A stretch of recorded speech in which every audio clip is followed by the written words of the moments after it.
Obade was once a poor farmer with dust on his feet, and peace in his heart. But when gold flowed into his hands like river water, his soul dried up like cracked earth.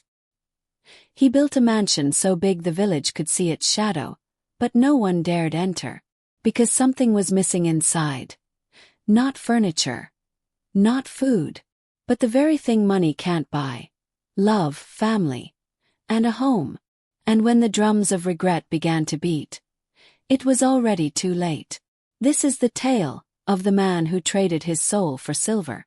In the red-soiled village of Nkara, nestled between two rivers and shielded by tall baobab trees, life moved at the pace of the sun. The people lived by proverbs, traded in kindness, and measured wealth not by what you wore, but how your name echoed in the hearts of others. Obade, the only son of a humble yam farmer, was known in the village for his strength and clever mind. From a young age, he helped his father till the land under the blistering sun. His palms blistered, his back bent, but his heart content. "A boy who knows the earth will one day know the world," his father would say, tying his faded wrapper around his waist before walking to the fields. Obade listened. Obade learned. But Obade also watched. He watched the rich merchant who arrived every new moon in a camel-drawn cart, dropping coins like rain from his velvet pockets. He saw how the village girls giggled when he passed, how the elders bowed, how the children ran after his shadow. And in his heart envy began to grow, slowly like weeds among the yams. One Harmattan morning, when the skies were gray and the air sharp, a stranger arrived in Nkara. He wore city clothes and carried a metal case that clicked when he walked. The villagers gathered at the square like ants to sugar. The man, Mr. Gomba, spoke of opportunity. "There is land in the south, rich land, mines that spit out gold and coal. You can work, earn, and return not as men, but as kings." Many scoffed, choosing their farms over fantasy. But Obade, his eyes lit like dry grass to fire. That night he sat with his mother, Mama Kaida, by the fire. Her hands, rough from pounding yam, trembled slightly as she stirred the soup. "Mama Kaida, my son, riches found too fast often leave too soon. The gods gave you two hands, not to grab the world but to build it slowly." But Obade's ears were already closed. His mind was racing with dreams of white shirts, city shoes, and houses with 10 rooms. Within a week, Obade had packed a small sack, 1 shirt, 1 wrapper, a bowl carved by his father, and a dream too big for the village to hold. He didn't wait for the cock to crow. Before dawn he left. No goodbye, no blessing. Mama Kaida wept beside the fire as the pot boiled over. "He walks with his feet, but not with his spirit," she whispered. The city was louder than Obade had imagined. Metal beasts roared on the roads, buildings kissed the sky, and people moved like ants in a storm. But Obade was sharp. He learned the mining trade fast, working, saving, and when no one watched, cutting corners. He sold minerals off record, took bribes, lied, lied again. In 3 years Obade was rich. He returned to Nkara in a chariot of silver, horses adorned with bells, and servants who bowed before him. The villagers gasped. Children ran beside his cart. Women whispered. Elders squinted in disbelief. "Is that not Kaida's son? The one who left with nothing?" "Nothing, but now he has everything." But Mama Kaida stood at the edge of the path, her wrapper faded, her eyes sharp. "Mama Kaida, what did you trade for this glory, my son?" Obade, smiling, "Only time, Mama. And time pays well." But she knew. A mother always knows. There was something missing in his voice, a warmth that had frozen. Within months, Obade built a mansion so tall it cast a shadow across the village river. The doors were carved from Iroko wood, the floors tiled with imported marble. He threw parties where music echoed for miles and food flowed like waterfalls. But something strange happened. He sent gifts to Mama Kaida, she returned them. He invited the village elders, they declined. He asked the children to play in his yard, they ran away. And in the silence of his stone-cold mansion, Obade sat alone, sipping wine that never quenched, staring at gold that never glowed. One night, the wind howled louder than usual. The trees danced violently, and the sky groaned with thunder. Obade sat on his ivory bed when he heard it, a whisper. The one who left the hut. Built a house but lost a home. He looked around. No one. Just shadows. The next morning he visited Mama Kaida. Her compound was still, the thatched roof as old as her bones. Obade. Mama, I've come to take you home. To my mansion. She looked up from her stool, where she was peeling cassava. Mama Kaida. I am home, Obade. But where is yours? That night Obade couldn't sleep. His room was filled with beauty, paintings, perfumes, and polished gold, but it all felt empty. Hollow. He walked out to the courtyard and saw an old beggar sitting by the gate. Obade. Why are you here? Beggar. I heard music once, but it stopped. I thought maybe you needed someone to listen.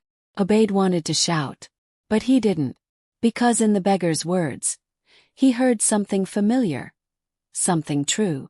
In the days that followed Obade's visit to Mama Kaida, a restlessness crept into his soul. The mansion, once a symbol of pride, now felt like a prison with glass windows. The laughter from his servants felt forced, the meals too rich, the rooms too quiet. He wandered his own home like a stranger. The village still kept its distance. No child ever climbed his gates. The elders avoided his eyes. His name was spoken in whispers, not with respect, but with warning. Even the dogs that once barked with pride now whimpered in corners. One night, Obade stood before the grand mirror in his hallway, tall, gold-rimmed, and polished so fine it reflected not just the face, but the spirit. But what he saw wasn't himself. It was a younger version, a boy with cracked feet, carrying yams, smiling with Mama Kaida by his side. He blinked. The vision was gone. 3 days later, a storm gathered. Thick clouds blackened the skies, and the wind howled like a mourning widow. Just as the rain began to pour, a knock echoed through the mansion. Not one, not two, but 3 slow, heavy knocks. Obade opened the giant door. Standing in the rain was a blind man, covered in a torn wrapper, holding a small calabash in his hand. Stranger. Forgive me, my lord. May I share your fire? Obade, confused but strangely drawn to the old man, stepped aside. They sat in the grand hall. The stranger removed nothing. No shoes, no wet wrapper. Only the lid of the calabash, which he placed gently between them. Stranger, smiling, your house is big. But it echoes. Obade. What would you know of echo if you cannot see the walls? Stranger. Eyes lie. But silence speaks. Obade was stunned. The old man dipped his fingers into the calabash and offered it to Obade. Stranger. Drink. It is not for thirst, but for memory. Obade hesitated. But curiosity is the cousin of regret. Sip. Suddenly the room began to change. The golden chandeliers turned into oil lamps. The tiled floors became packed red earth. The wide hall narrowed to a small kitchen, where Mama Kaida sat, pounding yam and humming.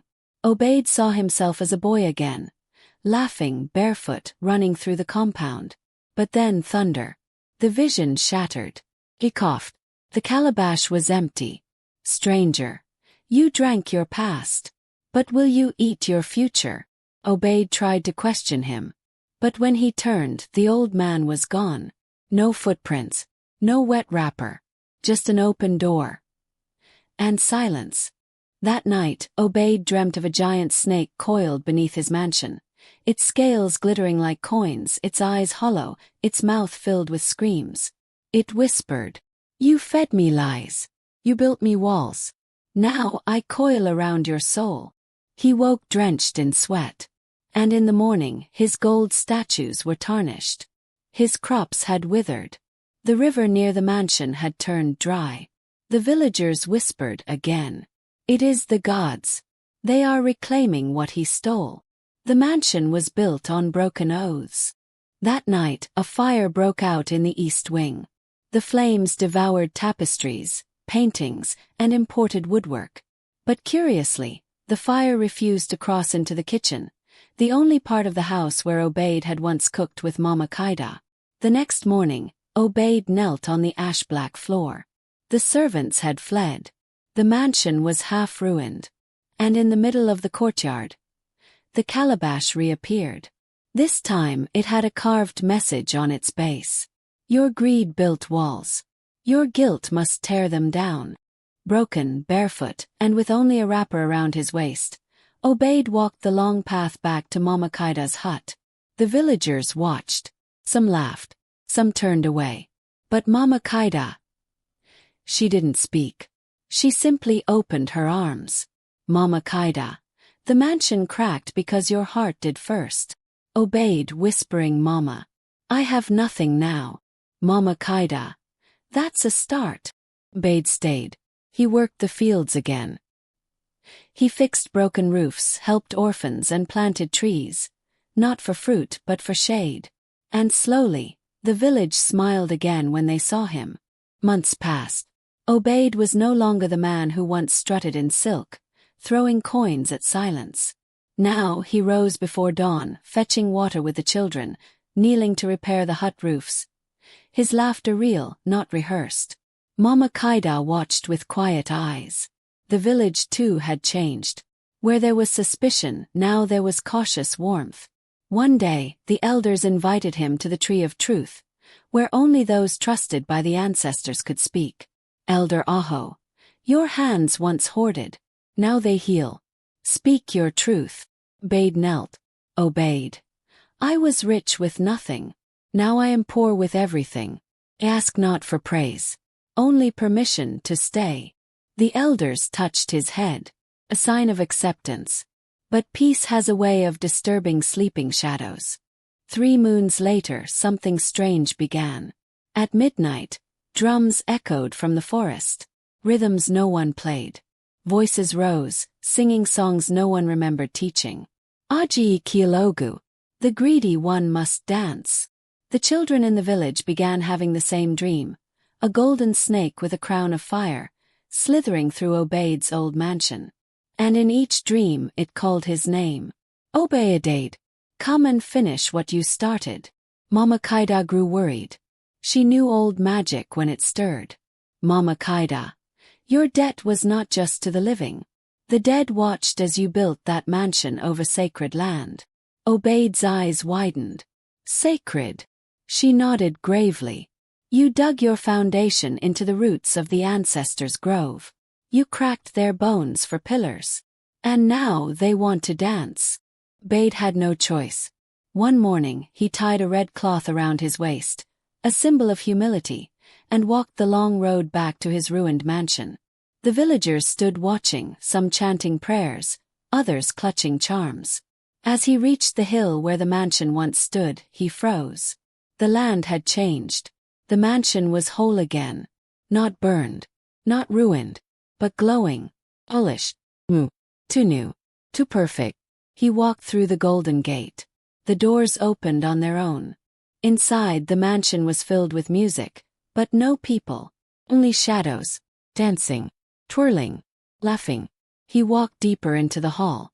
Statues he had once bought now moved their heads to follow him. Paintings blinked. Candles flickered not from wind, but from breath. Then came the snake. Golden. Massive. With eyes like burning coals and a voice like cracked drums. Snake. You stole from the bones of the sacred. You built wealth from silence. Now your silence must speak. Obade. I gave it all up. Snake.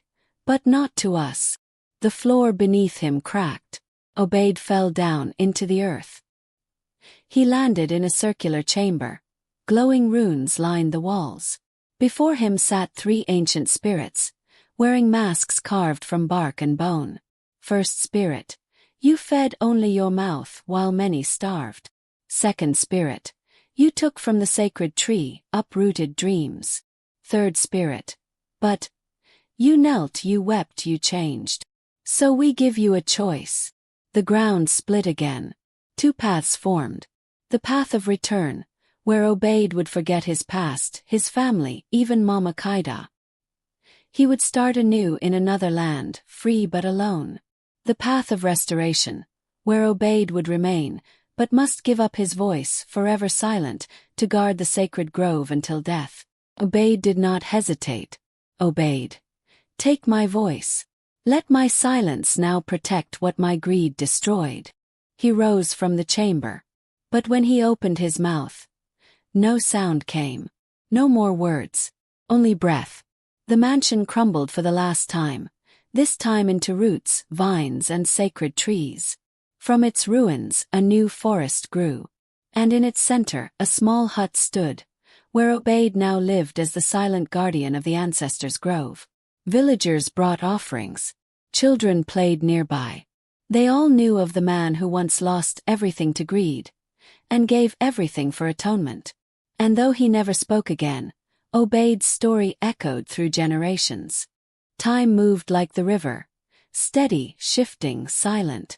The children who once played near the grove now brought their own little ones, whispering stories of the mute guardian who lived in the hut of roots. Obade had aged, his beard now silver, his limbs slow but steady, yet his eyes still held the same flame, not of wealth but of watchfulness. Then came Adjua. She was no stranger to grief. Her husband, a fisherman, was lost to the river during a storm. Left with no family, no children, and no inheritance, she wandered between villages, surviving off kindness and courage. One dusk she arrived at the grove, tired, barefoot, and lost. She collapsed by the gate. Obade found her before the hyenas did.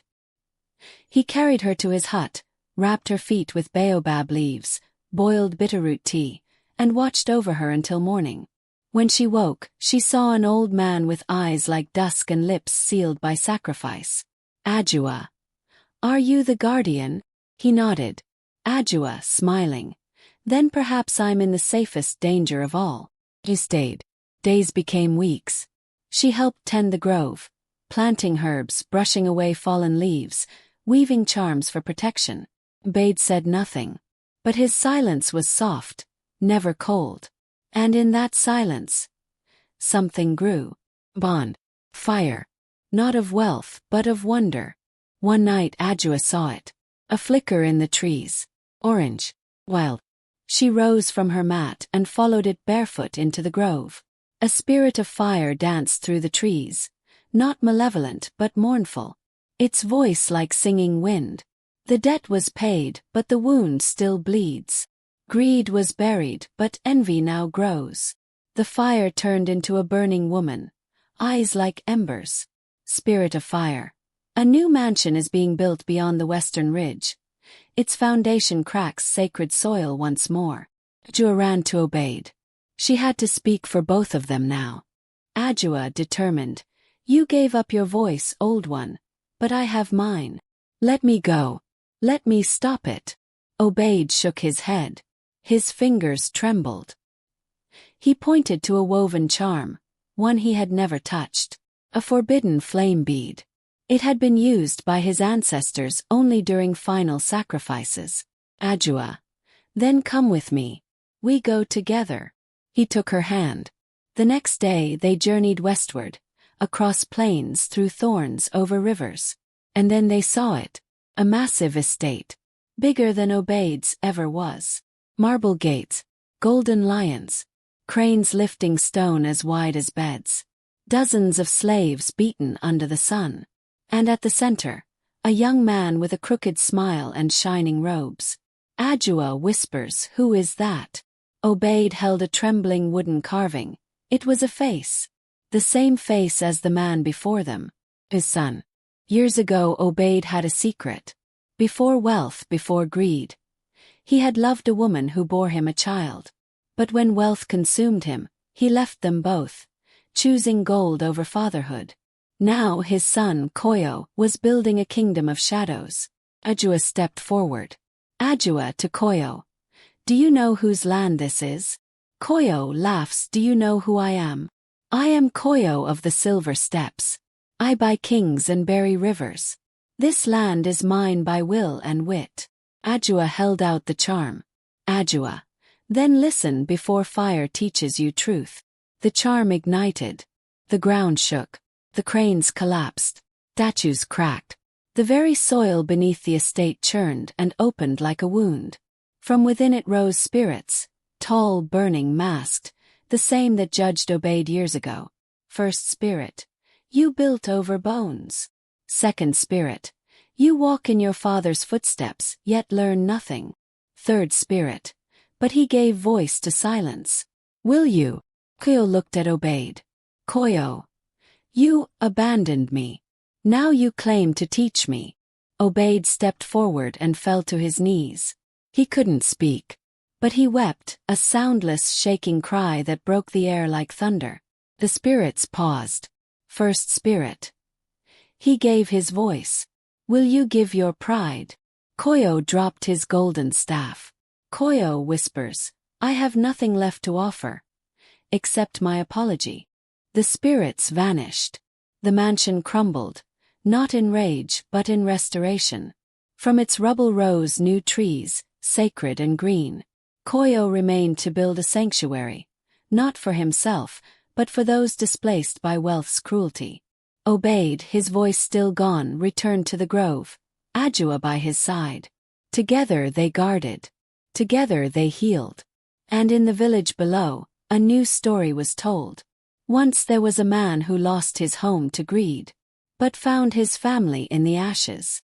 The sanctuary was now thriving. Where Koyo's mansion once stood, a grove of healing bloomed. Herbalists, orphaned children, and seekers of truth came from distant lands. Adjua and Obade became legends in their own lifetime, the silent guardian and the widow who spoke to spirits. But then, the drum cried. It happened under a red moon. One of the children wandered to the edge of the sacred grove, where the trees whispered secrets to those too young to fear. He found an old drum, half buried under the roots of a dying iroko tree. It was cracked, dusty, and bound in faded cowhide. Out of curiosity, the boy struck it once, just once, and the sky bled. Far across the border of known lands, deep in the Valley of Whispers, a soul stirred. He had once been Dogon Fumu, Obade's brother by blood, forgotten by story. While Obade chased gold, Dogo chased power of another kind, old magic, war chants, and spirits that demanded sacrifice. Obade betrayed Dogo in his youth, stole sacred beads they were meant to share, used them to summon fortune, and left Dogo behind in the forbidden caves of bone.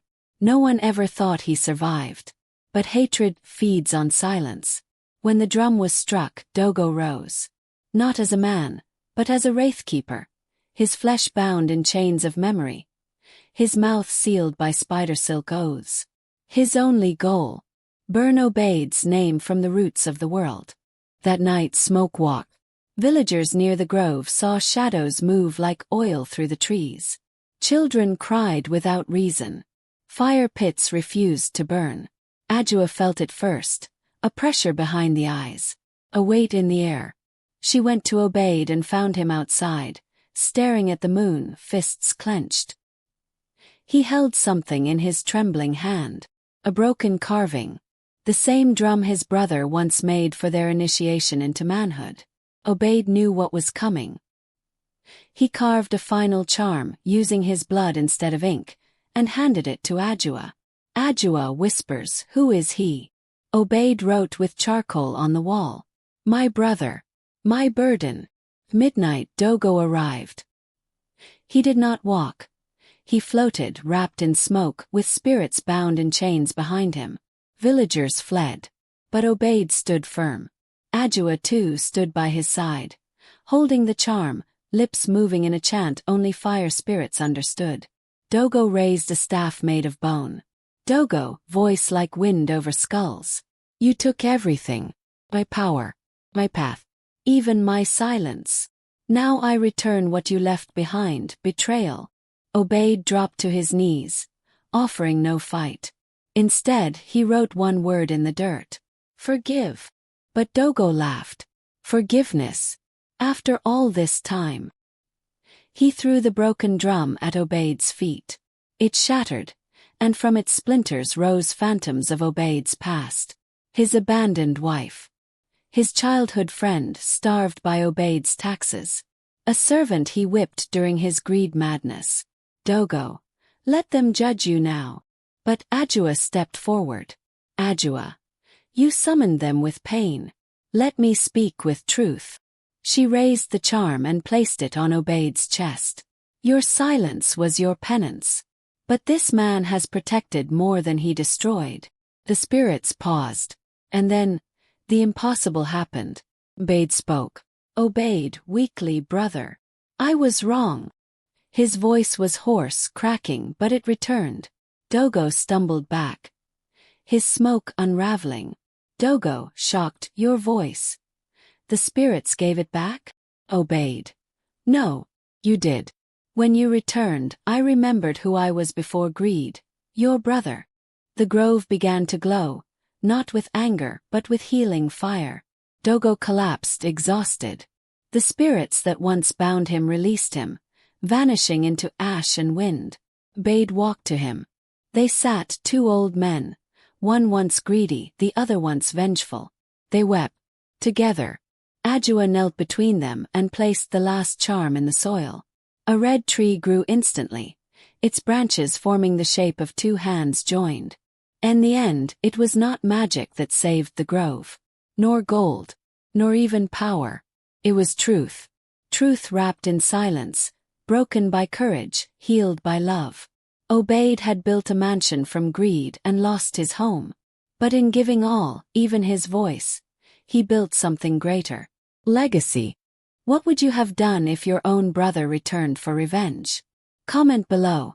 And don't forget to like, subscribe, and share for more African tales full of mystery, magic, and meaning.